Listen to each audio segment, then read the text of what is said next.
Hey, what's up? I'm Adam if you're new here, and if you're returning, then you know what's good. Today I'm coming to you from sunny Spain, and it was my birthday yesterday. I turned 25, and I wanted to come to you before I left here and share what I think are 25 life lessons that I've learned by age 25. I think I don't know, for me it seems like quite a big birthday, like a quarter of a century.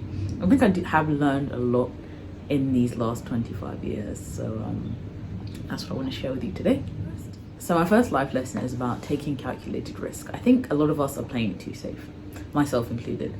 And because of that, we're never reaching the next level. Like, we're never pushing the boundaries of what we're capable of doing or what we're capable of achieving, because we're kind of staying in that comfort zone. We want to be safe, we want to be comfortable.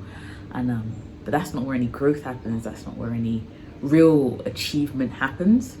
It's not until you push yourself that real progress can be made. And there's a risk to that. There's a risk to, maybe changing careers, or maybe changing your fitness routine, or whatever it is. There's a risk associated with all those things, but you have to weigh up the benefits. That's the calculated bit. The next life lesson is about trusting one's gut and instinct. There have been a few times in my life where I've gone against that, and it has almost never ended well for me when I rejected that feeling inside me that said do something else. One example is just when I wanted to take a gap year, and a lot of people around me, for good reasons, they were worried. They was like, don't do it. And so I listened. I rejected that gut feeling that said don't go and take that year, and it didn't go well. I ended up having to leave that university and starting again anyway. The third life lesson is about believing in your source. Wow, this one is actually so powerful, because when you believe in you, you move completely differently to when you don't believe in your source, right?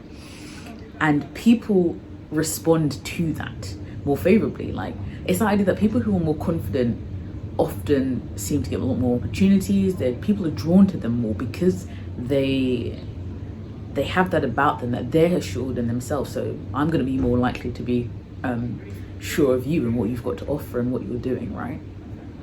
But also, just life's more fun when you believe in your source.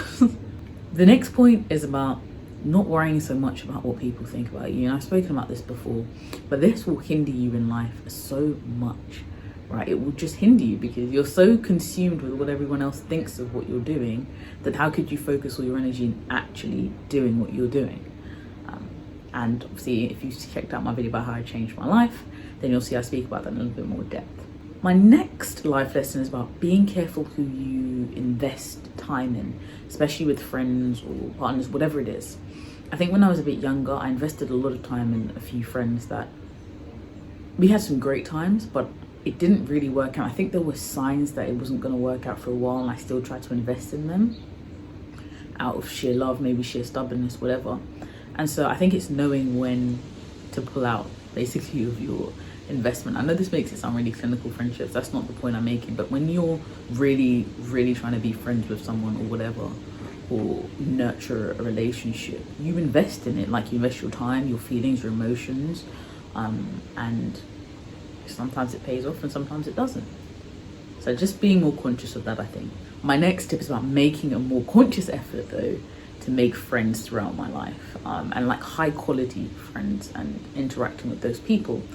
And I noted this, that when I went to university, I didn't really take advantage of the opportunity that I was surrounded by lots of other ambitious, young, energetic people, and didn't take that opportunity and make the most of that to build a good network, to build even just friends. Like, aside from people who may help you at other points, like a network, actually just really great people that could have formed great bonds and great friendships with. Following on from that, then, my next life lesson is about maintaining and nurturing those relationships. I think it's one thing to just, establish these connections, but if you don't look after them, if you don't reach out to people, check up on people, make a conscious effort to go out and see people, like, that's really important, seeing people and feeling that energy in closer proximity, then they will just dwindle away. And that goes for friendships, that goes for relationships, that goes for maybe people who are in your network. It's really important to put in the work to keep those things up. My next tip is about prioritizing health and fitness. Now, this is such a major key. I mean, if you've been on my channel, you can see I talk a lot about lifting, I talk about fitness and staying in shape. But there's so many reasons why this has to be like throughout my whole life, I will prioritize fitness and health because I know what happens when I don't. One, of course, I just feel so much better in my actual self. I have energy, I'm stronger, more agile, I'm quicker. But also I look good. And I don't know, sometimes people try to downplay the vanity portion or try to make people feel bad because they want to look good. Looking good has so many positives that come with it, right? Like you feel good for starters. Like I feel good that I am, relatively low body fat, not tiny.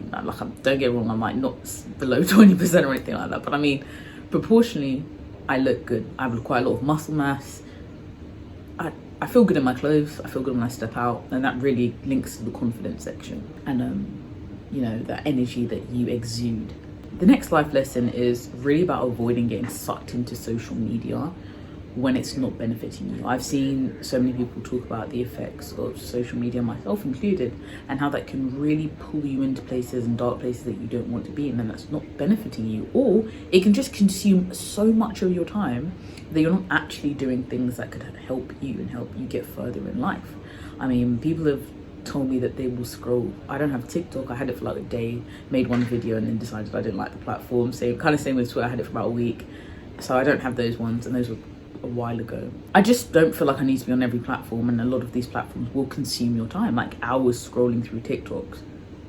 I will typically use social media platforms that I get a good feeling from, that I can actually make good use of, that help me connect more with people who subscribe to my channel and stuff like that, just things like that. But I don't spend a lot of time anymore on social media and things like that like I used to when I was maybe a little bit younger, and it's been very beneficial.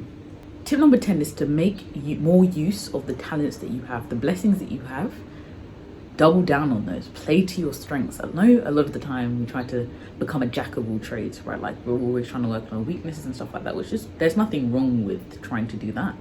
But a lot of the people who are flourishing in this world have doubled down on their strengths, like those things that they've been blessed with, and basically they just run with it, right?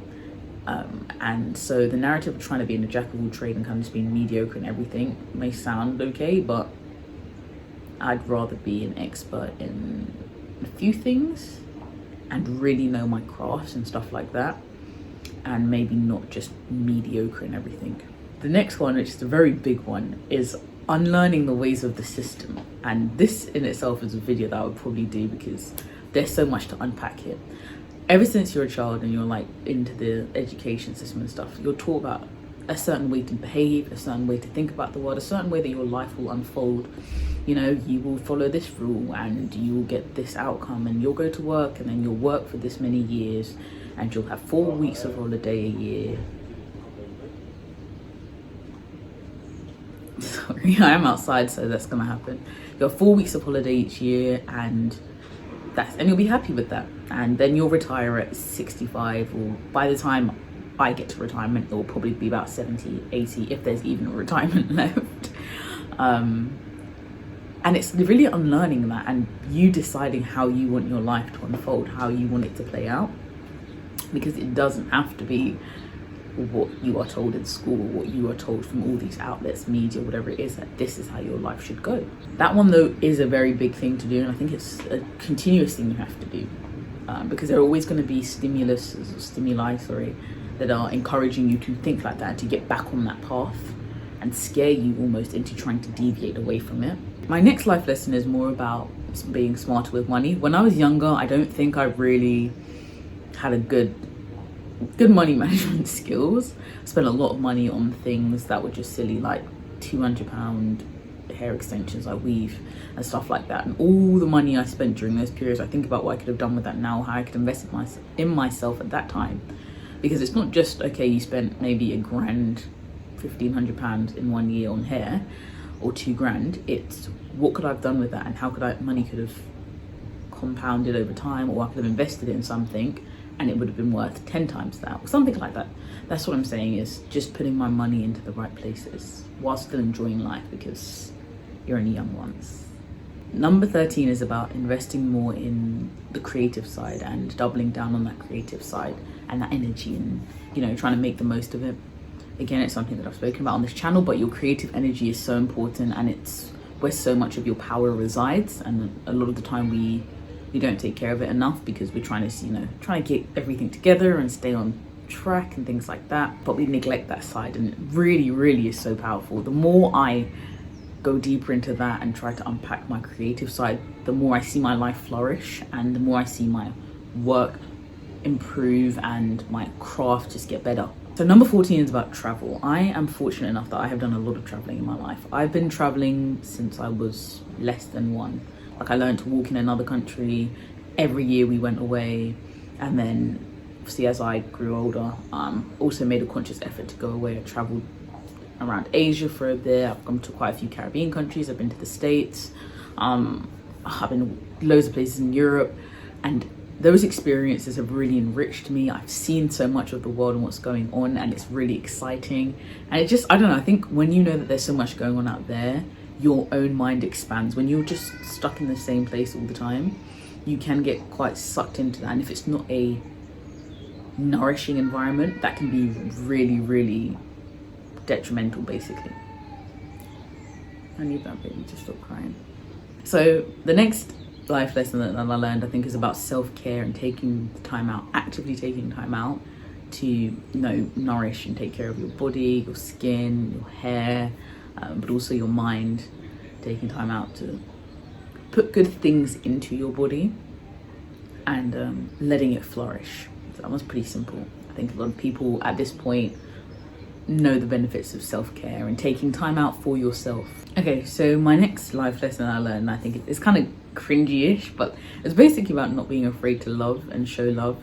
As much as I've spoken about being careful about who you invest in and stuff like that, that's not to say that you don't, you know, take the risk of loving people, whether it be in a friendship capacity, a relationship capacity, because there's so much that is drawn out of you when you genuinely and like wholeheartedly love someone. Like I said, in all capacities, that it's enriching your soul and their soul. And so I don't know, I feel like there was a point in our generation where it was like, I don't catch feelings, I catch flights, I don't do this, I do that. Like, F feelings, F love. That's kind of lame. That's lame. We're beyond that. The next one is about not being stopped in your tracks by that whole analysis paralysis. Ooh, this one here, this one's got me a lot. That idea that you can think about things until the end of time, but if you don't ever do the thing, it's all been useless. All of that research, all of that analysis you've been doing on the outcomes is useless because you didn't actually do anything, right? It's better to have tried to do the thing and failed than to have never tried at all. Life lesson number 18 is about not living your life seeking the approval of others. So I kind of touched on the idea of being worried about what people think when you do things, but this is more about actually seeking approval before you do it in the first place. And by this I mean, you know, you're looking to someone else to confirm that you should do this thing, take this risk, or start this new journey. You should basically, as someone said to me, be your own point of reference, okay? If it feels good for you and you feel like it's the right step, do it. Take the chance, do it. Versus, oh, maybe I should ask my friend, maybe I should ask this person. That's not to say you can't get counsel and that can't be part of your research, but that shouldn't be the deciding factor in whether you take, you know, certain steps in life. Number 19 is all about not getting sucked into current affairs. There is so much going on in the world, and there's only so much you can do as an individual. And that's not to say that there's nothing you can do to help anyone in this world. There are, that you can help people around you, you can help the charities around you, you can help often what's going on and share. But a lot of people are getting so consumed by these things that they're not actually living their life, or they're getting anxiety about things that they can't affect, they can't change. And that doesn't help in itself. If you're also not living a wholesome, fulfilled life and affecting the people around you because you're too busy being anxious about something that's going on a million miles away, how does that help anyone, right? And so that's not to say that we just neglect big things that are going on, but it's finding that balance, I think, and not living your whole life watching the news, being governed by this and like worried about this and anxious about this all the time. Number 20 is about allowing your worldviews and how you think this world operates, allowing that view to be informed by multiple and diverse sources. So many of us have only heard rhetoric from one side, right? I'm not going to name the sides or anything like that. I don't want this to get too political. And then we form our worldviews based on this. But if that was done in any other capacity, we wouldn't call it science. We wouldn't really respect that as a rigorous method for coming to a conclusion, would we? And yet so many of us do it. We all do it. And once we start hearing things, we then get sucked into those, what's the word I'm looking for? Those feedback loops of just hearing the same thing over and over again, those echo chambers, and then really your view hasn't really been tested out at all. Your conclusion of how this world is operating, the issues here have never been challenged. And then when they are, we have issues like we have today. So that life lesson I think is really important. And I think it goes into, it's not just about politics or worldviews. I think in life you want to be exposing yourself to information from multiple sources. Leading on from that then is about good faith arguments. I have had my fair share of bad faith arguments and good faith arguments, and honestly, having good faith arguments is completely different. Like, you walk away feeling different. When you enter an argument or a discussion with the sole intention of winning, the sole intention of getting one over on that person, then the idea of trying to seek truth or come to some better understanding, greater understanding out of this discussion all goes out the window, because your primary concern is just to win or just to get one over on the person, versus a good faith argument where you're coming with points, fair enough, from your own views, from your own experiences, but with the intention of trying to seek truth. So if that person comes to you with an idea that differs from yours, instead of rejecting it immediately or going on the defense, you're more likely to listen, and listen with the intent of learning and collecting more information. And you'll see so many relationships, so many discussions go so much better when you come with that energy. Versus 22 is about letting go of grudges. I used to be quite the grudge holder, to be honest. Like, when someone did me bad, I can hold on to that, but it doesn't really do you any good. Like, that person's gone on, if say you stop talking, that person's gone on living their life and doing whatever, and you're still holding on to all this bad energy. Like, you're literally letting that build up in you. That doesn't seem like a smart thing to do. That's not smart. So this is, this point here, this life lesson is just about letting go where possible, so that you can live a freer life. And never know what happens. Maybe you'll reconcile, maybe you won't, but it's really about not holding on to these negative things that you can't really change just by them living inside you and festering. 23 is about being grateful and expressing that gratitude wherever possible. I think the life you live is very different when you can see the blessings that you already have. I think it feels different, it hits different. And expressing that through prayer, through meditation, whatever it is, whether you believe in a God or not, whether you're religious or not, you can still be grateful for the things you have, for the things, whether they be physical things, whether it be your health, skills that you've been endowed with, a mental capacity. There's so much that you can be grateful for, all of us, that I've noticed in my life when I'm really feeling that more and leaning into that, life already just feels much better. Life lesson 24 is about spending time alone and using that time to reflect and do some introspection. This isn't about just spending time alone and watching Netflix or having a million different sources of stimulus, so that you can just dull out your own thoughts and basically dull out yourself. It's not about that. It's about spending time alone with yourself and reflecting. Doing an audit, like, how do I feel? How am I feeling about my progress? How am I just feeling in my health? What do I need to do to go further? And stuff like that. And I think that's really powerful. And I did that a lot. I actually really enjoy spending time alone and just having a little bit of a conversation, like, how we doing? How we doing? And the final life lesson, I think, is about spending more time producing than consuming. Again, it's something I touched on in my video about how I changed my life. But the more time I spent, like I said, producing my own things, my own content, my own art, all that stuff, my own work in general, versus sitting around watching all these things all the time, i.e. like Netflix or whatever it is. I just feel more enriched in life. That is it. That is 25 lessons I have learned by 25.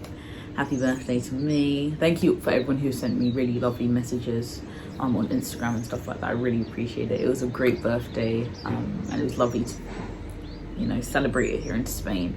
So I will see you guys in the next video, and later.